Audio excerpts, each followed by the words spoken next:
Oh, there we go. Got it.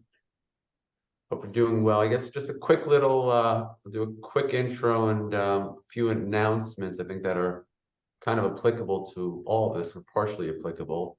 I'm Andrew Luftig. I'm here with Chris Curtis. I run our residential real estate. As a domiciliary? And that's a good question. It's really fact-based. It's a subjective analysis.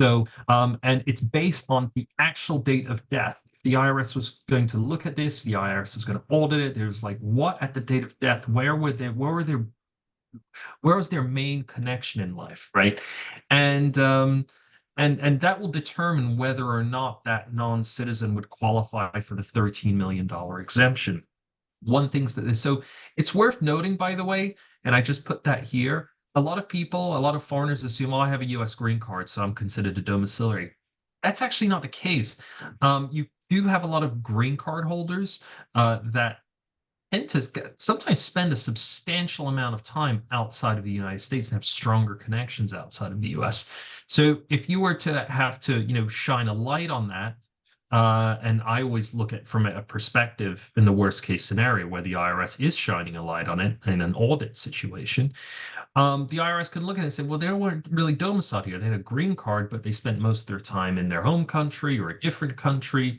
They had more ties to that country. They were only renting here. Everything of theirs was there. They were still voting in the home country, for instance. And so it's not necessarily, a green card is not necessarily dispositive. It's a strong indicator. But at the end of the day, it's important to mention that this $13 million exemption for non-citizens is a very subjective criteria. So I could give an analysis today, and then a year or two or whatever later, the situation can be completely different, right? So the bottom line is the only people that are really guaranteed this high exemption are U.S. citizens, right? And side note here, I don't want to get too overly complicated here. This is a whole other topic. U.S. citizens born in Puerto Rico who died domiciled in Puerto Rico do not qualify for this exemption. If they born in Puerto Rico and pass away domiciled in Puerto Rico, they do not have the $13 million exemption. That's a small, tiny little carve out that only applies to Puerto Rican residents and natural born Puerto Rican citizens, U.S. citizens born in Puerto Rico. So if you do have some Puerto Rican clients buying property here and they live in Puerto Rico, it is also worthwhile to make this analysis for them.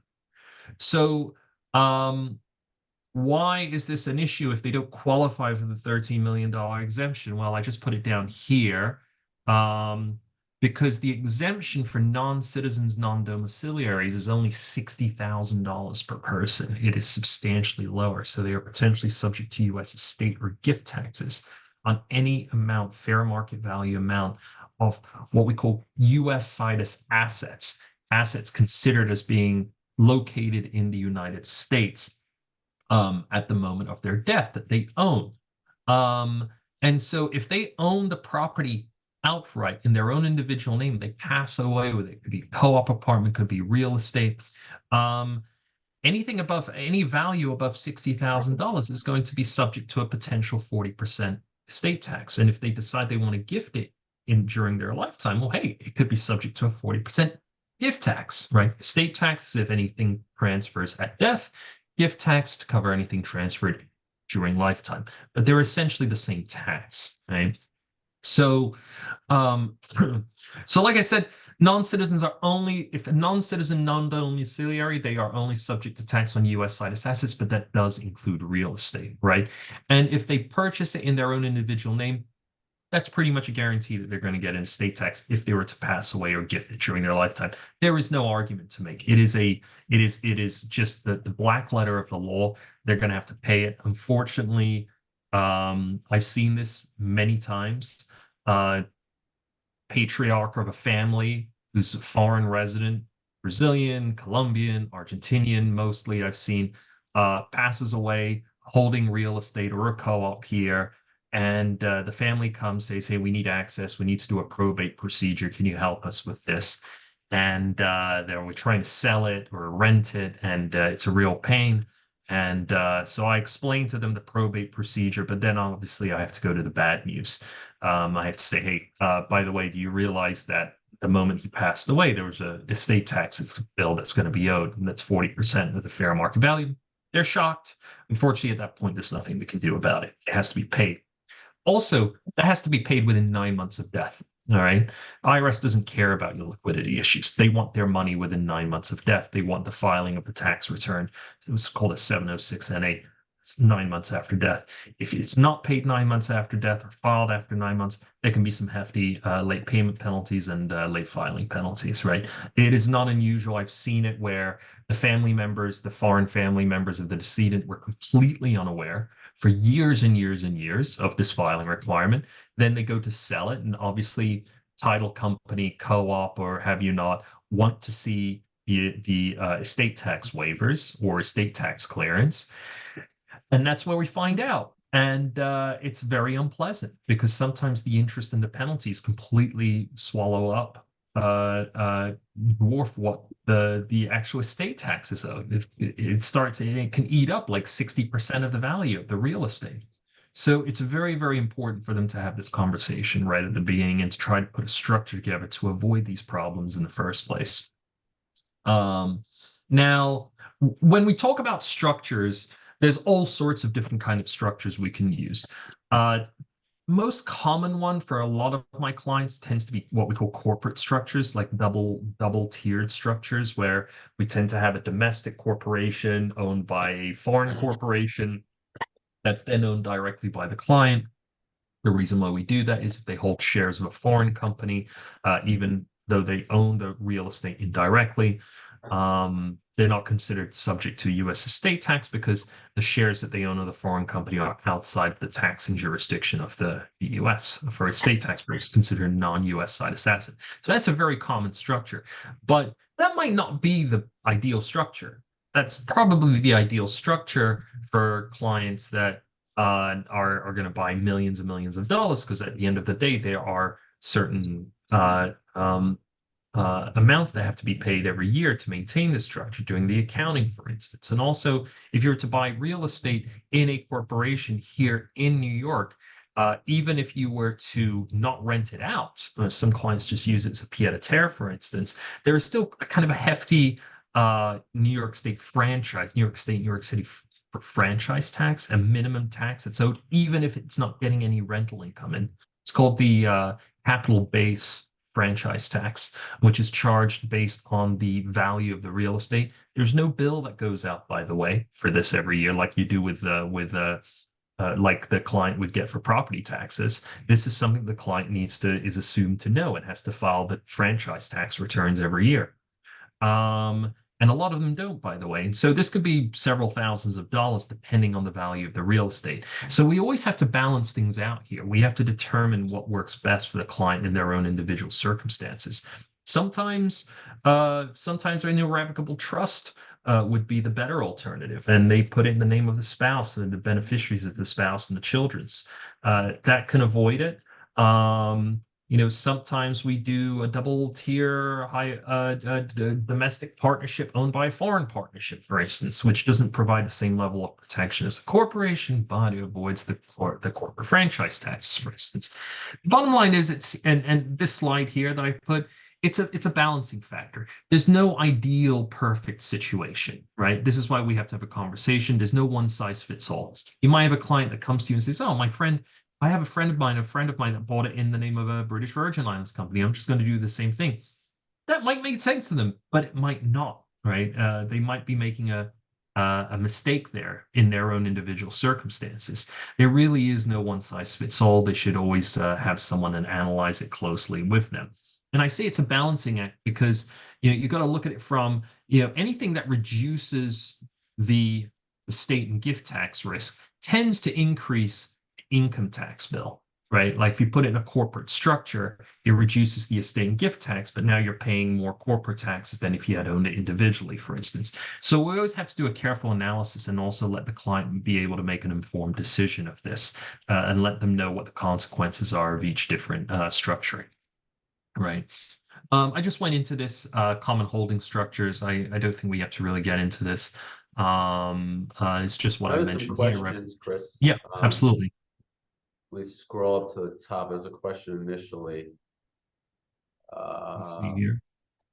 would love to know some Chinese cash buyer specific rules. I guess let's just touch on a few. So that's a good question. This comes up fairly frequently. The Chinese buyers love U.S. real estate. Um, Chinese buyers are a little tricky. The reason being is first, obviously we can't provide advice on in terms of funds located in China. I know China has very strict currency controls regulations. They generally don't allow Chinese citizens to transfer outside of China. I think it's more than $50,000 per year, something along those lines. So it's a very limited amount of money. So obviously, if a Chinese buyer has most of their assets located in China, it'd be very difficult in order to have that be used to pay for real estate transaction. Because at the end of the day, the buyer is going to want the cash today, not tomorrow, or in several years. Um, what we tend to see with Chinese buyers is they tend to utilize assets that are already outside of China, right? They usually have bank accounts or other assets outside of China that they use. I will say that I've had several brokers and clients approach me. They say, "Hey, they have the Chinese buyer is looking to send money to someone in Hong Kong, and that person in Hong Kong is going to make the payment, and it's kind of a convoluted Hey, situation." Chris, just Yes. you're kind of looking away from the screen. Just Oh, yeah, I'm sorry. yeah. Sorry. No. Sorry about that. I don't know how I many was people looking at are the watching chat it. box there. Oh, there So you sorry. Yeah, I got two screens here. My apologies. I'm looking at go. one screen. I'm facing away. Um, the cash, these convoluted situations, I really, I'm a little, to be honest, as a lawyer, I'm a little suspicious of them. I don't know whether they're fully legal under Chinese law, and we cannot opine on them as U.S. lawyers. The bottom line is, it's like if they can get the cash here, then that's one thing, right? But that's usually the tricky part. But usually the Chinese buyers already have some sort of resources outside of China that they're able to use, or they've sold property and they're using that to finance the new property. Let's move on to the Um, next one. I have a succession issue. European client inherited a New York City co-op. The co-op don't allow LLC, of course. Owners already passed away. Foreign will name my clients, the Europeans, either owners or beneficiaries are Americans, all beneficiaries. Just so you know, just general real estate law, just because you're named in a will to take over a co-op, even if you're a domestic client, a US citizen, the co-op still has to approve that person, doesn't automatically transfer. Yes, the co-op can't take the property back from you, but they have to approve the new buyer. If it's, separate, if it's not, there's no right of survivorship, anything of that nature. And they can compel, essentially, if they don't feel like the buyer is fit financially for the building, they can compel a sale. So yeah, it becomes if it's an international, family member and it's a balancing act, right? Do they want to apply to the billboard to be able to own it and not sell it? And if so, they might be limited in the structure. They might not be able to buy an LLC. I think 99% of co-ops don't allow LLCs. So they have to balance whether they want the property or maybe sell it and buy a condo or a home where they can purchase an LLC. yeah. What about tax treaties with other countries? Yeah, and if I can just Yeah, address sure, this sure. question real fast. So, Louise, so here in this situation, there's a foreign will. So yes, we can certainly tackle it. I'd be happy to speak with you offline further in more detail about it with your client. But if they have a foreign will, is what's going to have to happen is it's going to have to be if we have to determine whether it was probate in the home country. Probate could be a little bit different in different countries. Civil law countries, for instance, sometimes you have what's called extrajudicial probate. There's no decree from a court. It's done by like a notary. In that case, we might have to do what's called an original probate of the foreign will here in New York, which is a little more complicated. But most of the time, if there's some sort of court decree appointing the executor in the home country with the probate, then we'll do what's called an ancillary probate, right? Which is essentially piggybacking off the foreign probate. We would file that here in surrogate's court in New York with all the necessary documents. We do these routinely. I've got a couple of them pending already, actually, with a co-op, with a German estate. And then once ancillary letters are issued, the co-op essentially has to the co-op has to listen to the client. Now, like Andrew mentioned, there's nothing forcing the co-op to let the client live there. It all depends on the bylaws, the rules, and the regulations. But the client, the worst case scenario is the client sells it, and then it's that property, its sales proceeds are now the property of the estate. 2 points to mention, very, very important. We need to determine if the owner died, you need to determine there's a U.S. estate tax bill to pay. Because if you sit on that, then it can really get out of control. So that needs to be tackled. Two, the good news is though is that there is what we call a step up in basis to fair market value at the date of death. So any appreciation that for U.S. income tax purposes is not going to, there's going to be very little to no U.S. income tax on that sale. So that's one of the good news. That's part of the good news. But bad news is there might be a hefty estate tax bill to pay. So it's probably worth analyzing. We can certainly assist. And just wanted to see here what Louise, and then there's another, what about tax treaties with other countries? That's a really good question. And that's something I was going to tackle as well here, but I can bring it up now. It's one of the criteria that we determine with clients, not only what their citizenship is, but where are they tax residents. So their citizenship doesn't necessarily define their tax residency. It does for U.S. citizens, because we're always considered U.S. income tax residents, no matter where we live, same as green card holders. But most countries determine it based on territorial rules. So you could be a Canadian citizen, but you're living in Spain, for instance, right? So you're a Spanish tax resident. And then with that, there are countries where we have not only income tax treaties, we also have estate and gift tax treaties. Now, estate and gift tax treaties are fairly rare. There's only a handful of countries where we have estate and gift tax treaties with, but that is also enters in part of the analysis. Sometimes the client doesn't even need the structuring because they might be, for instance, a UK tax resident.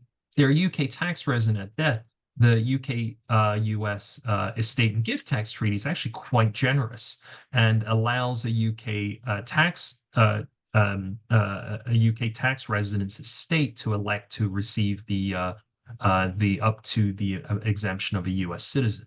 So there's other ones too with Canada, with France, for instance, that have not as generous provisions, but do have some protections. So that always factors into the analysis, right? So it's always that's one of the questions we always tend to ask the clients. But most countries do not have a tax have not entered into a tax treaty with the United States. Vast majority. Leia, it was a direct message, but yeah, we're licensed in New Jersey, and Chris is actually licensed in Florida as well. Maura, I didn't ask her to ask this question. She wants to refer a client to our Chinese-speaking attorney. Depending on what it is, I would recommend with this kind of situation when it's an international purchaser or seller, I think it helps a lot if you refer me, so I can give them a background on the real estate portion, then loop Chris in because it kind of ties in, and it's more of a I think it paints the picture better. So just so I can give them the full vote. Obviously, Chris's piece of the deal is very, very important for the reasons we're describing, but there's obviously a lot more to the deal. So it's good so I can give them the general idea and then get more granular with Chris. Oliver asks about closing costs. It can vary, obviously, Chris, but I guess you'll give a little background.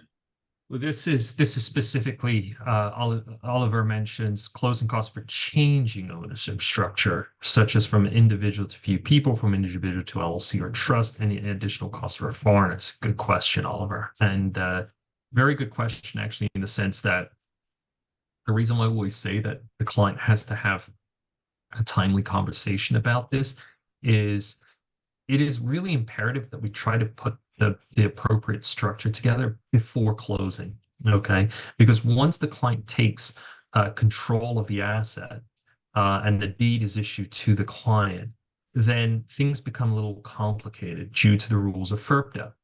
FERPDA is anyone that's dealt with FERPDA probably understands it as that really annoying rule that when a foreign person sells real estate, a 15% withholding on the entire sale price needs to be withheld and sent to the IRS. Um, that, by the way, is not a tax, a withholding mechanism. We'll get into it in a little more detail, but FERPTA also applies to any restructuring of U.S. real estate, right? So say, for instance, you have a foreign buyer, it's in their individual name, and they want to say, oh my God, I want to transfer it to my offshore company now, right? Well, if they want to transfer it to their offshore company, it's going to be essentially a simulated sale because that transfer, even though they own the foreign company, it would be exempt from New York City uh, real estate transfer taxes, which is good news.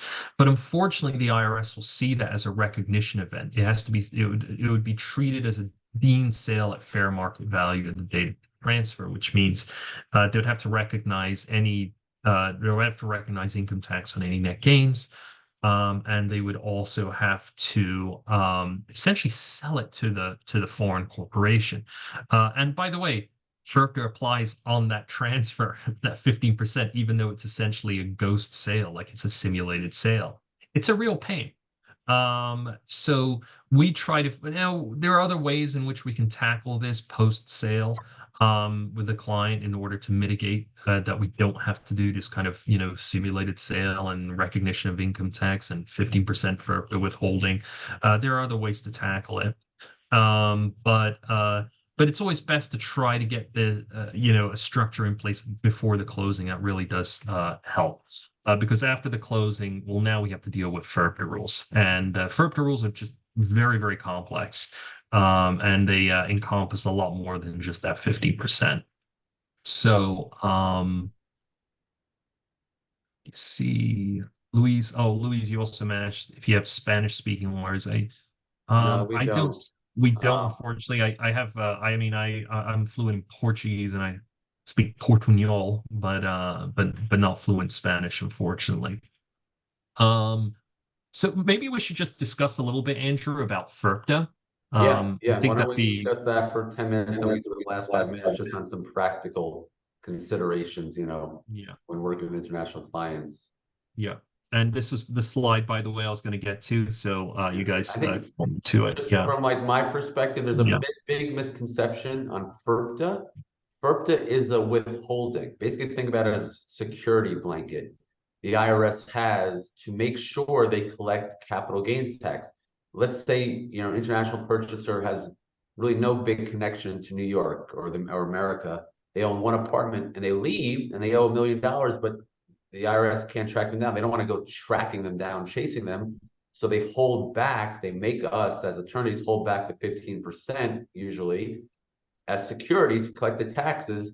And once there's a determination, they refund the money or whatever is not again a tax. By the way, the same thing's done in New York State. If you don't live in New York State a total of 3 out of the last 5 years, a total of 3 out of the last 5 years, there's a withholding also. So it's a very common concept, and it makes sense when you think about it. Go ahead, Chris. yeah, yeah. So the FERPTA withholding, of course, is 15% on the entire sale price, right? You sell something for $1 million, the withholding is going to be $150,000, which has to be sent to the IRS within 20 days of closing. The withholding for New York State that Andrew mentioned is not as severe. It's only based on any sort of on the actual net gain. So if actually there's a loss, then there's no New York State withholding. But if there's a gain, then it's at the maximum tax rate of around 10%. And they can also get a refund of that. Same with FERPTA, right? Now, FERPTA is very harsh. FERPTA is very harsh because it doesn't matter what the gain or loss is. And a lot of clients get very upset by this. They said, "Hey, I bought this property and I'm actually losing money on it." It's like it doesn't matter. You have to send the entire 15% to the IRS. And how do they get it back? Well, they have to file a tax return the year following the closing, and they say, "Hey, look, I paid 15%." Right, in for withholding, so they get a credit for that. But I made a loss, so IRS, uh, give me a refund of that entire 15%. IRS will eventually get around to uh, the IRS will eventually get around to analyzing it and then giving the refund. But the problem is timing here, right? Let's say, for instance, your client, what are we in February, right? Let's say, for instance, a client just sold property now, right? When are they going to be able to file a tax return for 2024? Not until at least February of 2025 or late January of 2025. And then after that, assuming they even file it then, right on the day that they accept it, it's still going to take several months to get that refund. And so they could be looking at over a year of waiting for that refund. And they might have plans for that money too. So it's also a timing issue too. Now, I do want to, some of you might have heard there are some ways in which to get a reduction or elimination of that FERPA withholding. It's through a process what we call certificate of withholding, 8288B application. And what's that basically, the 8288B application? It's basically sending to the IRS a whole package of documents saying, "Hey, look, this is actually our tax liability. Um, Please reduce it to the tax liability. If there's no tax liability, please eliminate the FERPA withholding." If you get that consent from the IRS before closing, which is very rare, never happens, then they usually send a certificate saying, "Hey, here's the clearance certificate," and then the buyer can then just give over the entire proceeds or whatever minus the difference of what the IRS authorizes, and the actual tax liability sits to the IRS, right? And if you only receive that clearance post closing, it used to be historically we would commonly enter into post closing FERPA escrow agreements where the buyer's attorney withhold the funds. You don't have to send it in if there is a pending 8288B application in process and it was sent in on or the day of or before closing. And then once the IRS gave their response, which usually would be within 90 to 120 days of filing, the buyer's attorney would then release the funds, right? That's how it worked that's how it worked pre-pandemic. I actually did a lot of these and it worked quite well. It's a pretty decent system. Unfortunately, the pandemic completely destroyed that system. The FERPTA office shut down for an entire year. They weren't processing. It became an absolute mess. I would send in 8288B applications. They would take well over a year just to get any sort of response. From my understanding, what happened was the center in Ogden for FERPTA, where they do a lot of the FERPTA analysis, it basically just shut down. And I think a lot of people got furloughed or transferred to other divisions. A lot of people retired from the IRS. And they never really caught back up. I thought that within a couple of years after the pandemic, things would have improved, but I tried applying last year and it's still taking like a year to process. So unfortunately, that's not a viable alternative at the moment, right? And then it's like what happens if you don't get a response within a year and then they file a tax return, the money was never sent to the IRS, right? What happens then if it was maintained in a post-closing escrow? What happens of that money? What's the attorney meant to do with that money? They get scared. They think, oh, if I release the funds, there's going to be a penalty. So there's all sorts of interesting issues that have come out of it. The bottom line is, at this point in time, we don't recommend the 8288B application. It takes too long. We don't recommend post-closing FERPTA escrow. We just recommend sending the funds to the IRS and then filing the tax return. That's the reality, unfortunately, and there's not much wiggle room to it. Um, I see a lot of now. One of the things that I just want to mention, by the way, is part of the structuring that we do for U.S. estate and gift taxes. We also look at it to see how can we also avoid FERPTA, right? Because there are ways in which you can do that. Like, for instance, a double-tiered corporate structure. If you have, for instance, a domestic corporation that owns it, that's owned by a foreign corporation, that not only avoids estate taxes, that also avoids FIRPTA because the corporation is even owned by a foreigner, is considered a U.S. person. You could even throw it into, let's say, for instance, the client doesn't really care about U.S. estate tax that much. Well, throw it into an LLC and then appoint a spouse with 0.01%. Now you have a domestic partnership. That avoids FIRPTA, right? But here's the thing. You have to do this well in advance. You can't do this at closing. Because the problem is everything has to be accepted in good faith, right? How do you avoid FIRPTA? How does the buyer not do a FIRPTA withholding? They get what's an affidavit of confirming that the seller is a U.S. person. But if the buyer has actual knowledge that that the person is not a U.S. person or just trying to engage in some sort of act just purely to avoid the FIRPTA withholding, that creates a real conundrum for the buyer, right? Or the more importantly for the buyer's attorney, because What's a good time period? So that actually will lead to maybe a business opportunity for the real estate brokers on the line.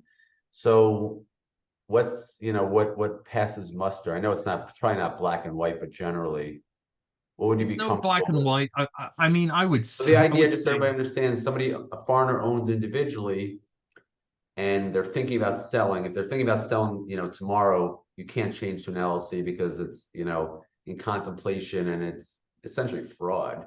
But if we transfer to an LLC today, is there a time period you're comfortable with us selling? I mean, ideally, I would like to do it. It's a tricky question, right? Yeah, There's no like just to perfect be an answer. overprotective We attorney. we always have to be careful with our answers to these. But Yeah, ideally, I'd want to do it before the property's even listed, right? Like, ideally, you want to do it before they're even contemplating listing it, right? Ideally, I want to do it when they buy it. right. So So. that so yeah, so that leads to, if you are a real estate broker and you have, whether it was your client or not, you should check all your old deals and see how they own the property.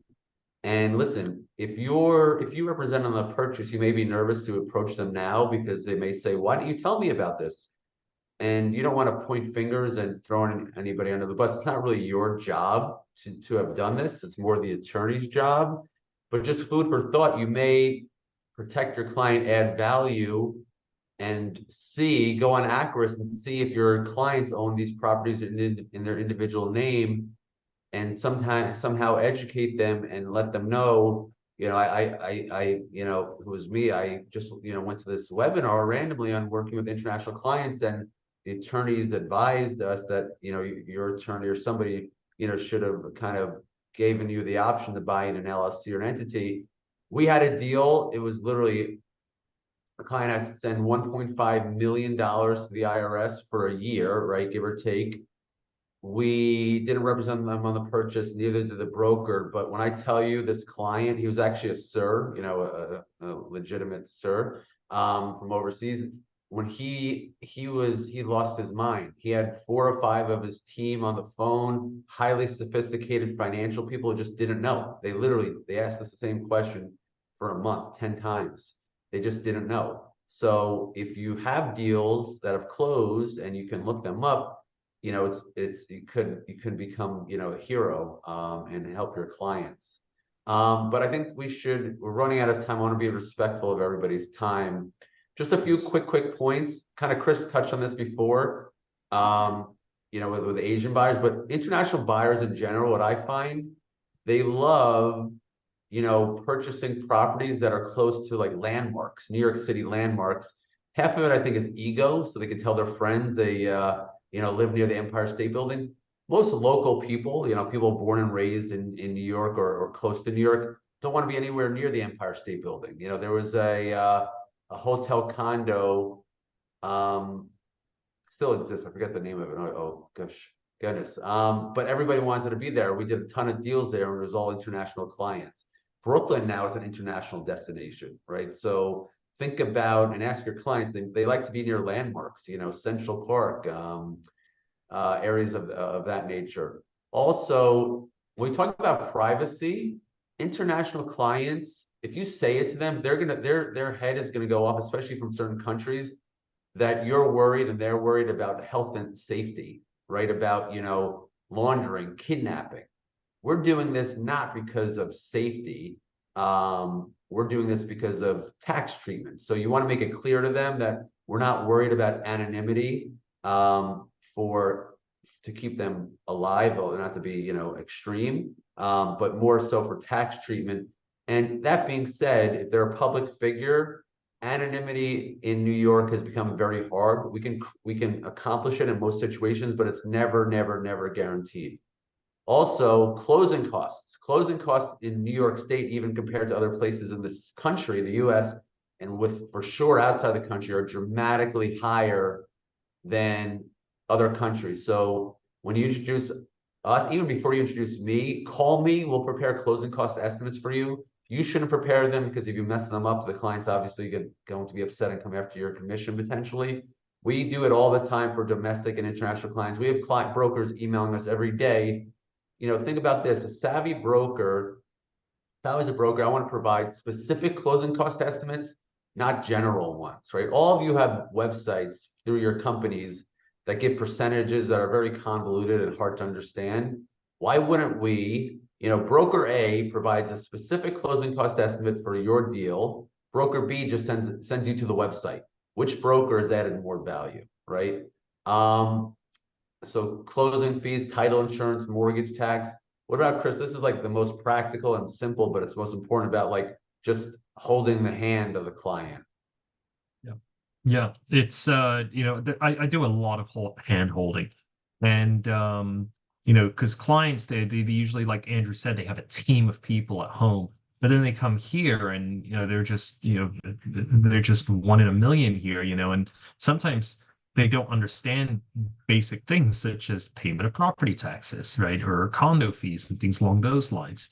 So now we obviously don't expect you to turn into property managers for free, but usually it's just, when I mean hand holding, is just say, hey, after the close, hey, congratulations. By the way, here's some useful links you might be, here's where you pay the New York City property tax. Here's where Con Edison is to, I don't know, for electric bill. Those would be very, very handy and useful for them, right? I've had clients before that didn't pay property tax for years because they just didn't realize they had to. Some of them thought it was just being paid through the condo or condo fees. So those are really good points. A couple of other points too, I just want to point out. Andrew did mention anonymity. Very, very important. Okay, you might have a client that comes to you. We explain the whole situation with regard to U.S. estate and gift tax, and they're like, I don't need any structure or anything. I'm good. I'll just let my heirs deal with it. That's fine.